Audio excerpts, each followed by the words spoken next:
Gentlemen, we just put pen to paper, sign a joint agricultural government-to-government agreement between Lagos State and Niger State.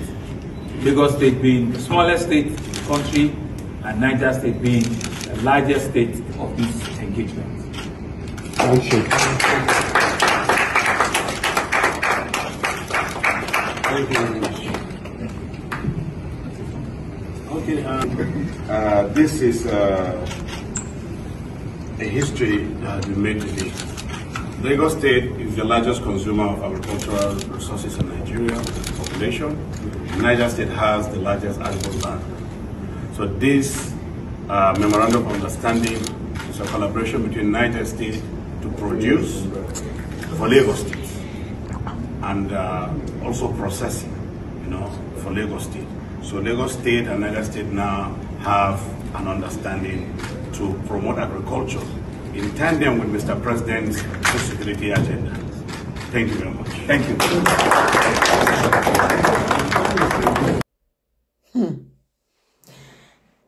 Pekele, arúgbó jẹ gbèsè ta ni yóò san igin.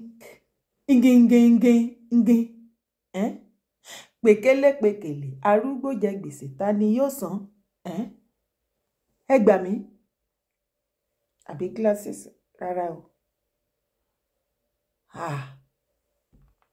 Bẹ́ẹ̀mi náà ṣe rí fídíò yẹn nìyẹn o. Governor Jide Sanwo Olu of Lagos State ó partner pẹ̀lú Niger State governor láti pé kó wá máa supply wọn lóúnjẹ. Ẹ gbà mí o, ẹ wo àwọn gómìnà akótilétà ọ̀bàyéjẹ́. Ní gbogbo bí ilẹ̀ ṣe lọ ṣálálu ní gbogbo ilẹ̀ Yorùbá. Niger State lọ́nlọ́n ni kó máa kó oúnjẹ wá fún yín ní Lagos State.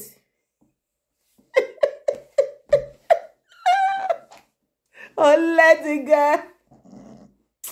Ẹ má bínú sí mi. Ó ti ká mi lára ni. Pardon my manner. Mo kíwa. Gbogbo ibikíbi tẹ́ bá wà tẹ́ tí ń gbọ́ mi àbí tẹ́ tí ń wò mí. Orúkọ tèmi ò yí padà rárá. Yèyé dára kòwé. Ó ní mo jẹ́. Màámi, dádì mi, brother mi, aunty mi, sister mi. Nǹkan ti ṣe àwọn gómìnà wa. Governor Jide Sanwo Olu, hello sir, ẹ kúrọ̀lẹ́ dádì mi, ṣé dáadáa lẹ wà? Ṣé wà okay sir, Governor Jide Sanwo Olu, ṣé wà all right? Torí mi rí ìgbésẹ̀ tẹ́ gbé ibẹ̀ ni pé wà okay sir. Tẹ́ bá tẹ́ wá sọ wípé okay, kò sí ilẹ̀ láti fi grow farming ní Lagos State. Ẹ jọ̀ọ́, kí ni Lagos State Ìbàdàn expressway? Tí gbó lọ báyìí, igbó lọ báyìí, lọ Ògùn, lọ sí Ìbàdàn, àbí kẹ̀kẹ́ pé bàbá. Eléyìí tẹ́ fi lọ sí Niger,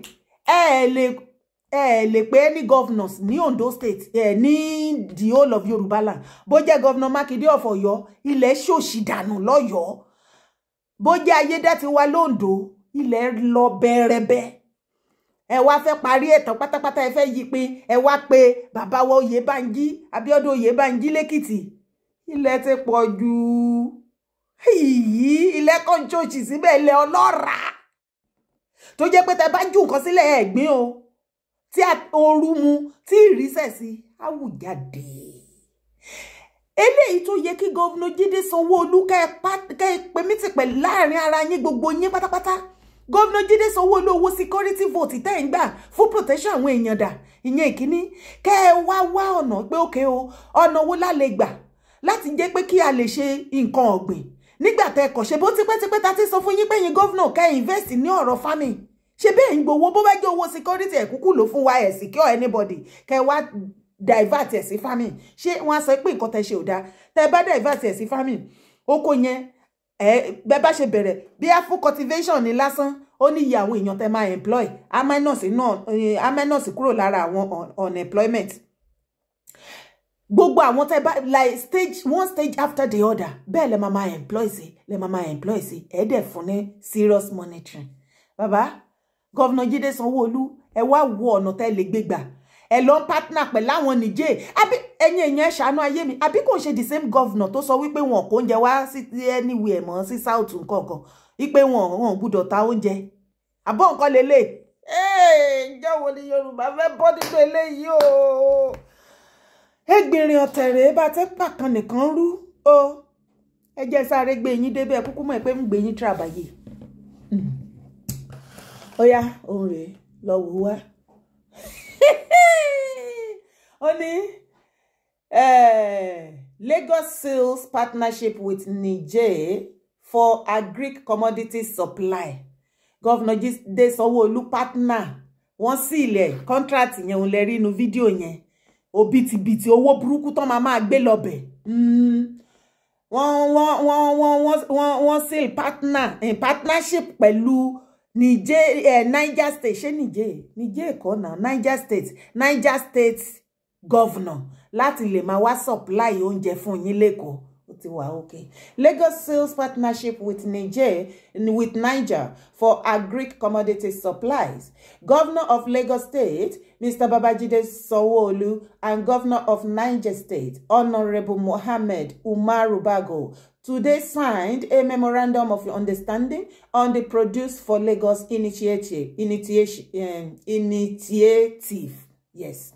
The Produce for Lagos initiative is a long-term strategic partnership between Niger and Lagos State, where Niger State will produce food items, paddy, tubers, legumes, grains, etc., and Lagos State will be positioned itself to be a major organized market off-taker. The farmers in Niger State will have a ready market for their produce, while Lagos State citizens can be assured availability and price stability of food items. In the long term, this initiative will create a ready supply of farm produce directly to the ongoing massive Lagos food logistics in Ketu, Oregun, or something. Anepe. On let it go. Ṣebẹ́ gbọ́ nínú fídíò yẹn tí Governor Jide Sanwo Olu sọ wípé Lagos State is a small country and Niger State is the largest state to be producing food, to supply the food to to Lagos State. Now, wọ́n tún wá tẹ̀síwájú. Governor Niger State, Niger yàtọ̀ sí Niger. Niger State, Governor of Niger State, kí lorúkọ ẹ̀yẹn náà? Honorable Mohammed Umaru Bago. Ṣebẹ́ gbọ́ nǹkan tí Honorable Mohammed Bago tí ó sọ nísìn. Ó nítorí pé Lagos State is the most consumer of food. Ó tiẹ̀ ti dá ìgbà tí Miyetti Allah mo rántí. Nígbà tá gbógun tí wọ́n títí Miyetti Allah wá àtàwọn èèyàn lọ́dún náà lọ́hùn. Níṣe ni wọ́n ń bẹ̀ náà ni o. Wọ́n nítorí pé ṣé mọ̀ wípé ẹ̀yin Yorùbá, you are the largest cow meat consumer. Ẹ ti wá torí pé fẹ́ jẹran màlúù báyìí, ẹ ti padà pé màlúù ní bọ̀dà. Wọ́n ti yarí mọ́ yín lọ́wọ́. Ẹ ti ẹ̀ dúró gan-an. Kí ló ṣe ẹ̀yin ọ̀pọ̀lọpọ̀ governors wa? Tí ẹ kì í mọ̀ nǹkan tó yẹ kẹ́ ṣe. Bàbá Governor Jide Sanwo Olu, àwọn wo ni wọ́n lẹ́kún rọ́ra tó ń advising? I don't understand. Ṣé bàbá Tinubu náà ní ọmọ sí nǹkan tẹ́ ṣe? Mi understand ẹ̀yin ẹ dúró náà tí ẹ bá ti dé àwọn ipò wọ̀nyí, ọpọlọ yín máa straighten gan. Ẹ máa lè ronú. Ṣùgbọ́n tẹ́ bá ti wọ ṣé ipò yìí ló máa ń ráyè yín ni? Torí nǹkan tẹ́ ṣe yókù dé ká lójú tèmi o. Jọ̀ọ́ nítorí Ọlọ́run nǹkan tí mo bá sọ tí ò bá right, o lè correct mi níbi comment section. Èmi rò wípé ilé tẹ́ fi lọ partner pẹ̀lú àwọn ará Niger State láti wá máa supply yín lóúnjẹ lẹ́kọ̀ọ́. Torí pé ẹ̀yin ni largest consumer of food. Ṣé ẹ ò lè ṣe kẹ́ fún àwọn èèyàn ní security? Gbogbo ilẹ̀ Yorùbá kò síbi tẹ́ lè divert owó yẹn, tẹ́ máa divert ẹ̀, tẹ́ máa bẹ̀rẹ̀ sí ní divert owó sí farming, tẹ́ máa invest owó sí farming. Insecurity tó ń lé àwọn èèyàn kúrò lórí oko, ẹ má dẹ̀ protect wọn. After all, every month iná lẹ́ ń gba security vote dẹ̀ kúkú lówó yẹn fún security náà fẹ̀kàn tẹ́lẹ̀. So àti wípé kẹ́yìn governor kẹ́ ẹ parapọ̀ kẹ́ ẹ foríkorí kẹ́ fi kùlùkùn kẹ́ ẹ go into farming ní orí ilẹ̀ Yorùbá. Ó tún máa generate oúnjẹ á tún pọ̀ káàkiri eléyìí tán fi ń sunkún pé ebi ń pa wọ́n tí wọ́n dákú gbẹrangandan nínú ọjà àtọkùnrin àtobìnrin wọn. Ìyẹn á kúrò ńbẹ̀. Abálájọ ní Bọ́lá bẹ́ Fúlàní títí láíláí mo ti rí wípé ẹ̀yin kan ẹ̀yin ọmọ ìran Yorùbá kan ẹ ti gbà láti máa jẹ́ ẹrú lábẹ́ ìran àwọn ọmọ bòròró nígbà tó jẹ́ wípé gbogbo ayé yín ọwọ́ ọmọ bòròró lẹ fi sí àti jẹ àti mu yín àti jẹyàn yín ní Nàìjíríà abẹ́ ọmọ bòròró. Abálájọ tó ṣe ń gùn yín gàràgàrà, abálájọ tí gbogbo wọn máa ń ṣe gàràgàrà mọ́ wa tó máa ń believe wípé they are the #1 citizen. Ṣerọ ni. Everything must be from north. Everything must be from north. Akotileta náà pele ìsà kò sí nǹkan míì. Decision tẹ́ ṣe yìí èmi ò mọ̀ tẹ́ lómi lọ́dọ̀ tèmi bàbá la wrong move lẹ ṣe. Ẹ ò ṣe nǹkan tẹ́ máa fi protect ilẹ̀ Yorùbá àbí tẹ́ máa fi jẹ́ kí ilẹ̀ Yorùbá kó wú kó tóbi kó gbòòrò kí nǹkan máa lọ bó ṣe yẹ kó ṣe lọ. Kí ló dé tẹ́ ìyá Kotileta báyìí torí Ọlọ́run ordinary farming tún lè invest owó tó wà nílẹ̀ tó kàn jẹ́ pé máa mú tẹ́dẹ̀ máa monitor lè ṣe é. Ṣé Niger state yẹn wọn kó wọn lógúnlógún wọn kó wọn lọ́gbọ̀nlọ́gbọ̀n àwọn bòròró wọn kì í pa wọ́n bẹ́ẹ̀ àbí ó ṣe wá jẹ́bẹ̀ lẹ́tọ́ wá fi àtijọ́ àti mú ọmọ Yorùbá lẹ́tọ́ ní Lagos state àtijọ́ àti mú wọn abẹ́ Niger state lẹ́tọ́ gbé lọ. Baba Jide gọ́vnà mi nǹkan ti wà wà okay sir for real wà all right. Ó ní àwọn ibì kan tí mo like 30 sọ̀rọ̀ bẹ́ẹ̀.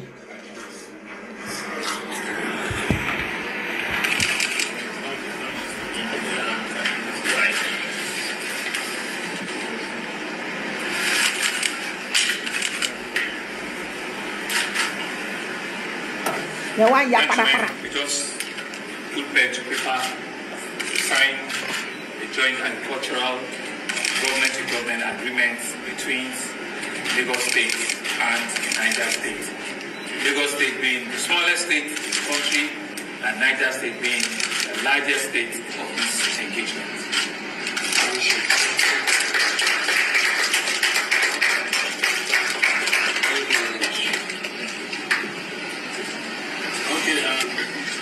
This is a history that we made today. Lagos State is the largest consumer of agricultural resources in Nigeria, the population. Niger State has the largest agricultural land. So this memorandum of understanding is a collaboration between Niger State to produce for Lagos State and also processing, for Lagos State. So Lagos State and Niger State now have an understanding to promote agriculture in tandem with Mr. President's security agenda. Thank you very much. Thank you.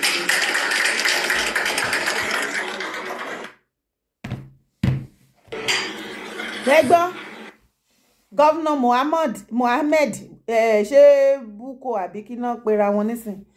Wọ́n sọ wípé hey God. Lagos State invest in farming ní Niger àbí Niger State. So ó ti di èèwọ̀ fẹ́yìn governor láti invest sí farming nílẹ̀ Yorùbá. It's a finish. No wonder tán sọ pé yín ni major problem wá. Èmi náà ti wá confirm báyìí. Confirmato. Wọ́n ní ẹ̀yin governor èyí tá fi pariwo president ẹ̀yin ló yẹ ká máa pariwo gbogbo owó ọwọ́ ẹ̀yin ló ń bọ́ sí tí ó bá jẹ́ wípé ọ̀pọ̀lọpọ̀ àwọn tó ń kó oúnjẹ fún ní north ni tó ń ṣe fídíò wípé president fún wọn lélẹ̀ yóò fún wọn lélẹ̀ yìí o ṣebí ànímọ̀ pé wọ́n pín rice wọ́n pín grain fún yín with truck 2 truck deni eléni àgbọn nǹkan kan ní the whole of Yorùbá kò sí governor kankan tó ever sọ wípé truck rice rèé o truck grain rèé o ṣé nǹkan míì ti wà ní ọ̀rọ̀ yìí ṣé rí wá rí ìwọ ọmọ Yorùbá mo ti máa sọ kíní fún ẹ tipẹ́tipẹ́ tí àwọn governors wọ̀nyí bá ṣe ẹ́ lóore kankan tó wá ń rí nírí wípé o wá múra ẹlẹ́rú fún wọn tó lè sòótọ́ ọ̀rọ̀ tó wá sọ̀rọ̀ ẹ̀ di ẹrú tó ń believe wípé oore tó ṣe fún ẹ yẹn bóyá ọ̀nà ìgúdè kò yẹ kó ṣe fún ẹ àánú lórí gbà my dear ó jáde ni kò jẹ́ kó mọ̀ ó jáde kúrò Nàìjíríà ni ò jẹ́ kó mọ̀ ẹ̀tọ́ ẹ ní kódà oore tán ṣe fún ẹ tó fẹ́ tó torí ẹ̀ kó ìwọ àtẹbí àtọjọ́ ọ̀la àwọn ọmọ generation to generation yẹn tó lè sọ nǹkan tó yẹ kó sọ fún wọn tó fi ń ṣe ẹrú tó fi gbéra ẹ̀dì ó yẹ kó gbà jù bẹ́ẹ̀ lọ. Ní gbogbo developed country tó wà nínú ayé béèrè lọ́wọ́ governor Jide Sanwo Olu àbí any governor of your state nílẹ̀ Yorùbá don't travel dáadáa wípé ǹjọ́ níbi tí àwọn developed country government wọn tó ti máa ń wà ńbẹ̀ tó máa ń fill space fún àwọn citizens wọn bóyá òríṣẹ́ ni ní ìlú ibi tí mo wà tó níwèé àbò káwọ́ sókè wọ́n á bá ẹ wáṣẹ́ tó bá dẹ̀ tí ìríṣẹ́ wọ́n mọ̀ ipò máa jẹun ó máa wọṣọ ó máa sanwó ilé ó ní iye tó máa fi support ẹ. So tí governor bá wá ṣe I don't understand tó bá ṣe títì tó bá kọ́ nǹkan kan kékeré tó ń ṣe tí local government tó ṣe bá ò ẹ mú gèlè ẹ má ṣọ ẹ̀yin olórin òfò ẹ bẹ̀rẹ̀ orin wèrè nǹkan tó tán torí ẹ̀ dìbò fún wọn nìyẹn pé kán lọ ṣe ṣówó wọn náà fi ṣe ní ṣèbíṣẹ́ wọn náà ń ṣe wọ́n sì gba sálárì ẹ̀ kí ló tún fa àkàrà lórí wèrè kí ló fa orí òfò. Ìjọ́ wo lẹ fẹ́ bọ́nú ìgbèkùn tẹ́ fi ra yín sí tójú yín dúdú inú pátí nìkan ni mo ti mọ̀ tẹ́tí máa ṣe bẹ́ẹ̀ ni pé ẹ̀rare ẹgbọ́ta ẹgbọ́n nínú ẹgbọ́n níta international nìyẹn kò sí nǹkan tó lọ lágbàáyé tẹ́ ẹ̀ mọ̀ tán bá ti minus pátí kẹ́ show off ń bẹ̀ kò tún sí nǹkan tó yẹ yín and ìran mi ni mo rírí tó jẹ́ wípé máa sòtítọ́ nǹkan fún wọn àwọn ni ìyà yẹn ń jẹ you be telling them the solution wọ́n á tún máa bá ìjà lé lórí but they will keep on complaining ìyà tó ń jẹ wọ́n ebi ń pa yín gbogbo solution tá à mú sílẹ̀ pátápátá ẹ ò dìde kẹ́yìn yúùtù àgàgà kẹ́ dìde kẹ́ fèsì àwọn ìjọba wọ̀nyí bẹ̀rẹ̀ látòrí governor senator minister títí dórí local government chairman kẹ́ dìde tí wọ́n wípé it is your life ẹjọ́ tí owó ilé tẹ́ lọ invest sí ṣé Niger àbí Niger yìí tẹ́ ẹ bá invest sí any part of south west ṣé wọ́n ló ti pọ̀ jù àbí kẹ́kí gbogbo ẹ̀yin gọ́fúnà kẹ́kọ̀ọ́ tí ẹ̀ wá sọ wípé òkè o Ọ̀yọ́ lẹ fẹ́ fi ṣe farming fún gbogbo south west farming kẹ́pẹ́ ní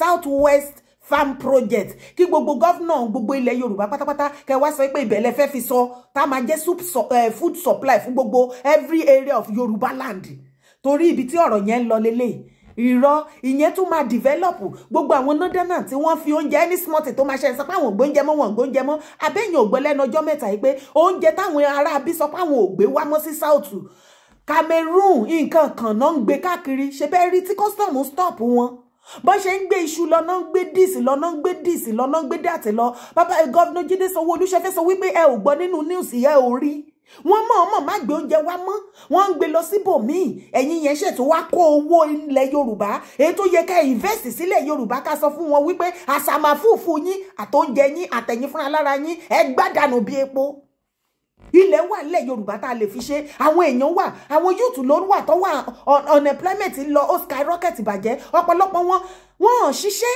nítorí ẹlẹ́ṣẹ̀ rí wọn tó ń mọ ògùn olóró kiri nítorí ẹlẹ́ṣẹ̀ rí àwọn sísà tó ń rí òhò torí pé ọ̀pọ̀lọpọ̀ wọn àgàgà àwọn Yorùwood industry yẹn báyìí ọ̀pọ̀lọpọ̀ wọn báyìí wọ́n ti dọmọ yẹ wọ́n ti rìn òhò wọjà torí mi mọ bẹ́ẹ̀ lómi ṣe máa kúrò nílé tó ní àti rélé tó wọ bra lásán kúrò nílé lọ sínú pàtí ordinary bra ó sì ṣẹ̀ṣẹ̀ ń wọlé sí yín lára ni tó bá tó stage kan lórí pé ẹ fẹ́ ta market ọyàn àti díyín ẹ máa rìn òhò ẹ padà sí ayé Adam àti Eve ewé ẹ mú ewé ẹran ewé mọ́mọ́ín àbí ewé kókò ẹ ragé àárín ẹ fi nẹ nípù ẹ tún mú ewé ẹ tún fi ṣe pàlàpàlò àárín yẹn ló bá tán lórí fashion ẹ ti dọmọ yẹ ti rìn òhò wọjà irú setup àwọn ilé tẹ́ bá invest sí farming ṣé ẹ nígbà gbogbo wọn kí ẹ̀yin gómìnà kẹ́ wá jẹ́ kí fáàmù yẹn kó wà gigantic kẹ́ wá gbé mọ́tò kẹ́ foríkorí kẹ́ wá sọ wípé anybody tẹ́ bá rí láàrin àwọn youth from early in the morning 7 to 4 p.m. tó ń fẹsẹ̀ gbálẹ̀ kiri ẹ kó wọn ẹ fi mọ́tò kẹ́ dà àwọn èèyàn sígboro ẹ kó wọn kẹ́ máa kó wọn lọ sí farm kan lọ ṣiṣẹ́ ọ̀fẹ́ àwọn tó bá lọ fúnra lára wọn tó apply fún iṣẹ́ yẹn wọ́n á máa gba sálárì èyí tẹ́ ẹ bá kó kò ní gbà kankan ẹ ṣe yẹn ìwọ̀nba owó tán tó fi ránṣẹ́ tó yẹ kẹ́ fi tú south west ṣe òun lẹ tún kó padà lọ sí north ẹ wá bá mi mo wá ń bi ẹ̀yin olólùfẹ́ mi báyìí sìn ẹ bá mi dáhùn ìbéèrè yín sábẹ́ comment section ìjọ́ wo ni Yorùbá fẹ́ bọ́ lábẹ́ àwọn ìran Fúlàní ìjọ́ wo lẹ fẹ́ gba ìtúsílẹ̀ kúrò lábẹ́ Fúlàní nígbà tí a bá ń pariwo tó báyìí tí àwọn governors wa tí wọn ò mọ̀ tó kàn nínú ayé wọn tó jẹ́ wípé ibi tán ti ń pa wá tó ń wá hàn wá lè mọ̀ ibẹ̀ lẹ fẹ́ fi àtijẹ àti mú wá ẹ kó lọ síbẹ̀ Ọlọ́run má fi àtijẹ àti mú wá síbi tó nira o ìjọ tí inú bá bí àwọn eléyìí wọ́n á kàn pọ̀ sí oúnjẹ straight ni wọ́n á sì gbé wá lẹ́ẹ̀ bá jẹ́ lẹ́ẹ̀ mọ̀ kú pípípí bẹ́ẹ̀ tí ń lọ tọ́lẹ̀tì lẹ́ ai wàhálà dé.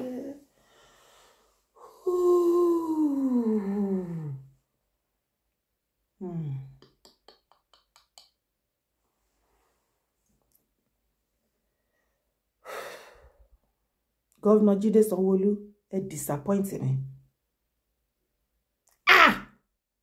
Ìjọ yẹ ká tẹ̀ rí gómìnà kọ́kọ́ kó sọ pé òun fẹ́ lọ partner pẹ̀lú fami ẹ fẹ́ lọ invest sí fami ní nọ́ọ̀tì nígbà tí ilẹ̀ ṣòṣì dànù nílẹ̀ Yorùbá tí wọn ò ní tán ló hàn rí lò. Kìkìdákẹ́ kan jẹ́ ká protect àwọn èèyàn wa kí wọ́n lè padà sóko. Ẹ̀yin náà tẹ́ bá protect àwọn èèyàn kẹ́ẹ̀dẹ̀ invest owó tẹ́ lọ fi invest sí ní nọ́ọ̀tì yẹn kẹ́ invest sí fami nílẹ̀ Yorùbá ẹ ṣe. Why are you guys like this now? Why tí wickedness ṣe jẹ́ inú yín? Èmi ti rí gbogbo ẹ̀yin people wọ̀nyí ẹ̀yin governor minister senator kò sí kankan nínú yín tó ní ìfẹ́ ilẹ̀ Yorùbá débi talkless of ọmọ Yorùbá àǹfààní ara yín ibi tó ẹ bá ti nǹkan tẹ́ bá máa ṣe investment àbí connection àbí anything tẹ́ bá máa ṣe pẹ̀lú others tó máa fún yín ní àǹfààní ọjọ́ ọ̀la àǹfààní ti yín nìkan your own family yourself and your colleagues òun lẹ máa ń wá you don't care about us nǹkan ti ṣẹlẹ̀ Yorùbá a ò ní àgbàgbà mọ́ a ò ní leaders tó ní ìfẹ́ ìran ọmọ Yorùbá àbí ilẹ̀ Yorùbá mọ́ lọ́kàn nǹkan ṣe ilẹ̀ Yorùbá ń ṣọ̀fọ̀ Ọlọ́run o àmọ́ ìyá àwọn bàbá wo lọ́wọ́ à ń kó nígbà ayé wọn owó kòkó ó ní nǹkan tó fi dá lára nígbà ayé bàbá wa wo lọ́wọ́ à ń kó wọ́n ní ìdí tí àwọn bàbá yẹn fi fọwọ́sowọ́pọ̀ tí wọ́n ṣe oríṣiríṣi iṣẹ́ ribiribi tá a pariwo lẹ́ni tí ẹ̀yin leaders ò ní akótilétà tẹ́ ti jẹrun tẹ́ tà èyí tẹ́ sọ di property yẹn sọ di property yín nítorí wọ́n ní ìfẹ́ ìran Yorùbá ọmọ Yorùbá ilẹ̀ Yorùbá lọ́kàn ó jẹ wọ́n lógún òun ní number one priority wọn kì í ṣe wípé àwọn bàbá wọ̀nyí náà wọn ò rí nǹkan kan tọ́lá bọ̀ a rí nǹkan tí wọ́n ṣe lẹ́yìn gbogbo nǹkan tí wọ́n ṣe ìwọ̀nba nǹkan tí wọ́n tọ́lá yẹn kí ló wá kàn wá ń bẹ̀ ibi téèyàn bá ti ṣe lèèyàn ti ń jẹ ṣùgbọ́n wọ́n proof fún wa pé wọ́n ní ìfẹ́ ìran Yorùbá ọmọ Yorùbá àti ilẹ̀ Yorùbá lọ́kàn so wọ́n build ilẹ̀ wa wọ́n build company wọn ò fẹ́ kébi pa wá káwọn èèyàn ríṣẹ́ ṣùgbọ́n nígbà tí àwọn bàbá yẹn ń sìn gbogbo nǹkan tó ṣe sílẹ̀ tẹ́yìn ti tà dànù tẹ́ ti sọ ìmí di property yín rí mi ṣe ìdí nìyẹn ẹ ò nífẹ̀ẹ́ wa ẹ ò nífẹ̀ẹ́ ìran Yorùbá ìmọ̀tara ẹni nìkan ó ti jẹ yín kegungun mímímí syndrome ti bà tọ̀pọ̀lọpọ̀ yín jẹ́ ìgbà tó jẹ́ wípé gbogbo yín ẹ bá ti ṣe governor ẹ tún máa high ẹ fẹ́ lọ ṣe senator ẹ fẹ́ di minister ìmí lára yín a máa sá eré gbogbo owó tó yẹ kán fi irú tèkìtì báyìí governor Fáyẹmí gbogbo méjì tẹ́ fi wà ńbẹ̀ tó yẹ bó jẹ́ fáàmù lásán nìkan lẹ invest owó sí ẹ wo ìgbèmọ̀ àwọn ni wọ́n kọ́kọ́ jọba lórí local rice láti kékeré ni mo ti mọ̀ kó jẹ́ rice yẹn nìkan lẹ wá ti invest pé okay o bàbá Fáyẹmí tẹ́ fi kúrò ńbẹ̀ gbogbo owó tó yẹ ká fi ṣe nǹkan sékìtì abálájọ tẹ́kìtì tó kan gógógó tó dry tó dàbí oko aṣálẹ̀ ó dàbẹ́ ni pé wọ́n sí nínú ayé bẹ́ẹ̀ ni pé òde ayé lèkìtì wà ẹ kó lọ nọ́ọ̀tì yìí náà ni ẹ máa sá kúbẹ́kúbẹ́kúbẹ́ lábẹ́ Fúlàní lábẹ́ àwọn Haúsá tí yín ti bá yín gbogbo yín torí tẹ́ bá ti kúrò nípò yẹn ẹ fẹ́ kí wọ́n lè ní ká ẹ máa worship wọn ká ẹ máa ládì wọn so that wọ́n á lè fún yín ní oore ọ̀fẹ́ torí tí wọn ò bá lọ́wọ́ sí ẹ lè become minister ẹ lè become senator ẹ lè ṣe kankan.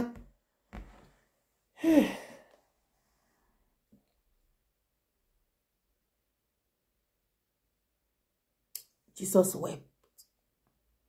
Jesus wept.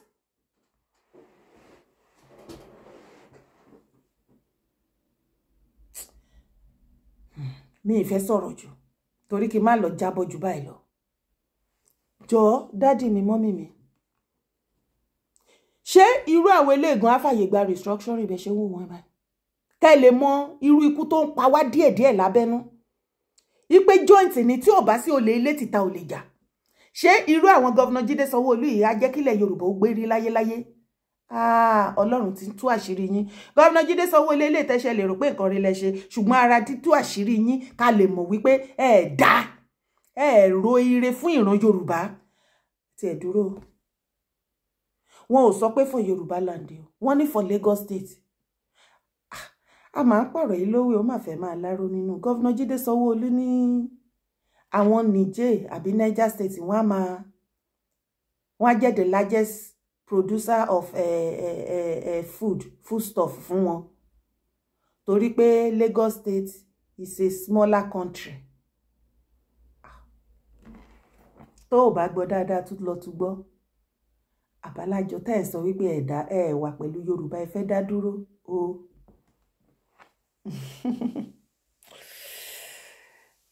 Iṣẹ́ pọ̀ ńlẹ̀ o Ọlọ́run. Iṣẹ́ pọ̀. Ìjà rádaràda, ìjà òfò, ìjà ẹ̀sìn kankan kọ́ ló kàn wá sí gbogbo àwa sọ̀rọ̀sọ̀rọ̀ tá ń sọ̀rọ̀ fúnlẹ̀ Yorùbá. Iṣẹ́ pọ̀ bàjẹ́ nílẹ̀. Ó ti pọ̀ jù. Gbogbo yín tẹ̀dẹ̀ ń ṣe, gbogbo wa tájọ ń ṣe pátápátá.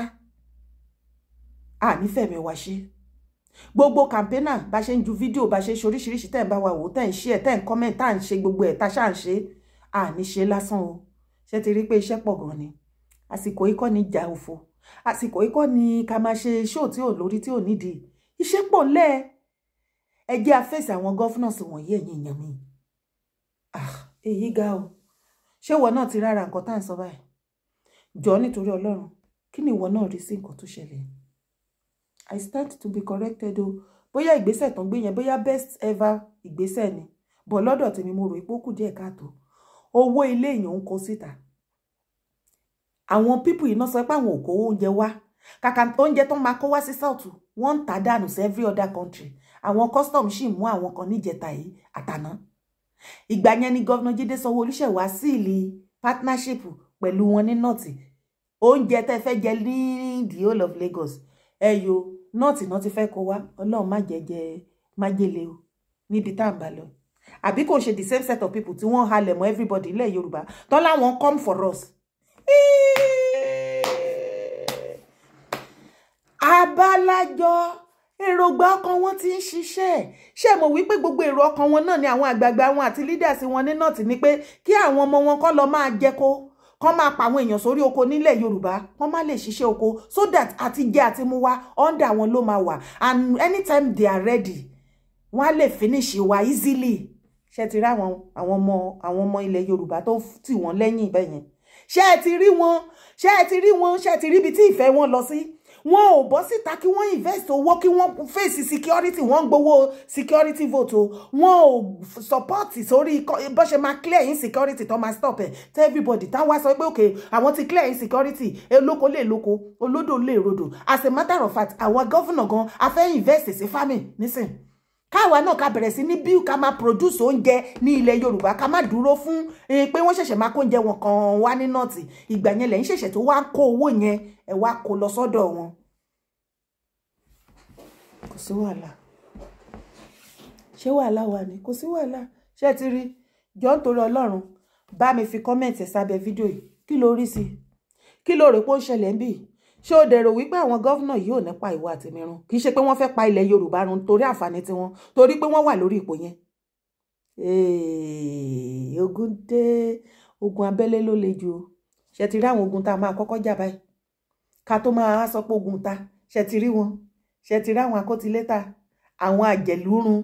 Ọ̀jẹ̀lú làwọn eléyìí kò ń ṣòṣèlú. Ọ̀jẹ̀lú ni yín Governor Jide Sanwo Olu.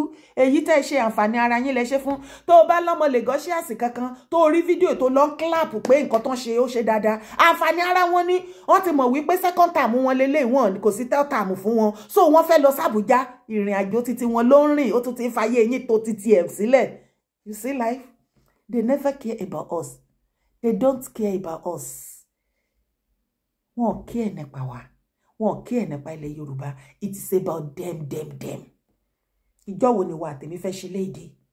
Drop your comment under this video. Má wá gbàgbé láti bá mi mú fídíò yìí, bá mi share káàkiri. Jọ̀ọ́ nítorí Ọlọ́run, support my brand o. Mi lè dá ṣe o. Gbogbo ohunkóhun tó bá ní, Ọlọ́run tó bá fi bá mi kẹ́ tí ò ní pa ẹ́ lára. Tó bá mú lára díẹ̀ náà, díẹ̀ tó nù nǹkan ní nǹkan, tó bá fi support dára, kò sí nǹkan tó bá dé ńbẹ̀. Call your family, friends and loved ones. Kí wọ́n bá mi subscribe sórí YouTube channel. Support me financially because ọwọ́ tèmi náà fún pọ̀. òkè báyìí lọ́wọ́ àfúnni ń gbé. Mo máa ń love kí fúnyàn gan. Tí n bá fúnyàn ní nǹkan inú mi á máa dùn. Èmi lèmi fúnyàn ní nǹkan èèyàn tán fún ní nǹkan ló yẹ kí inú ẹ̀ máa dùn. Èmi ni inú mi máa ń dùn pé mo rí oore yẹn ṣe. Láti kékeré, this is my life. So ó dẹ̀ ó pọ̀ ẹrù pọ̀ lórí mi gan ni. I need your support. Ẹ jọ̀ọ́ torí Ọlọ́run. Gbogbo ọ̀nà tẹ́ bá lè fi support mi. Do not hesitate. Ẹ ṣé. Má gbàgbé láti bá mi share video yìí. Bá mi thumb up on it. Drop your comments. God bless us.